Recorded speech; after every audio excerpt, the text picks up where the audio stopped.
Hello, I'm Hal Ottaway with the Wichita Postcard Club, and it's time once again for another postcard of the week.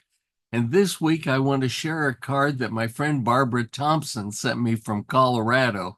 This is somebody probably she picked up in an antique shop or maybe on eBay, who knows? But it's a neat World War I postcard, and I wanted to show it to you and talk just a little bit about it. You can see in the lower left corner, there's the number 56. And this would have been how this man, how this soldier was identified to the photographer. He's number 56, where they didn't have to write down his name, Bill or John or Larry or something like that. He's number 56, and that would be how his order would be processed.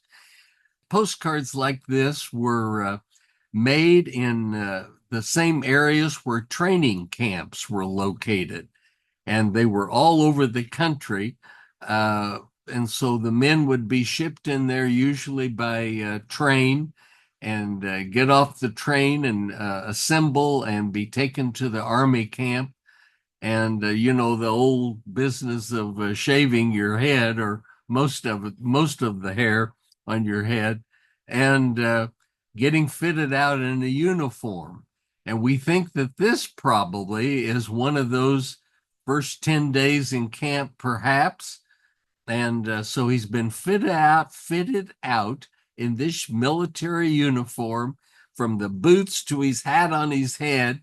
He's wearing these kind of hard leather leggings. And I'm sure there's a word for that in the nomenclature for uniforms and the wearing. But he's standing inside a photographer's studio, and you can see the painted background behind him and the little bit of the American flag of the United States of America there on to his left.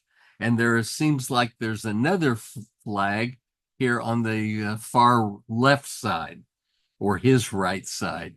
In any case, it's just a great formal photograph, something he may have uh, responded, let's say, to a newspaper ad where they say, come in and get your picture taken. And the first one's freeze, perhaps. And maybe that's all he wanted was just one to send back home to his family or a wife or a girlfriend or siblings, that sort of thing. And so it just shows him he's well, he's getting along fine.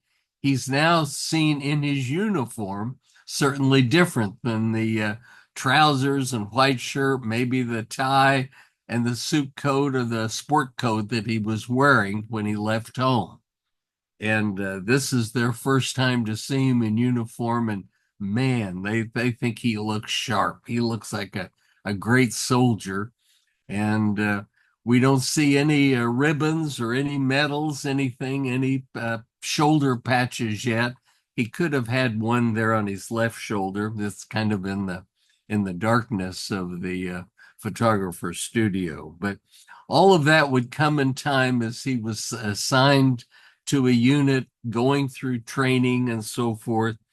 And thanks, Barbara, for this fine card from World War I, something that I will happily add to my World War I postcard collection. And thank you for being here again today, and we'll look forward to seeing you next week. Bye bye.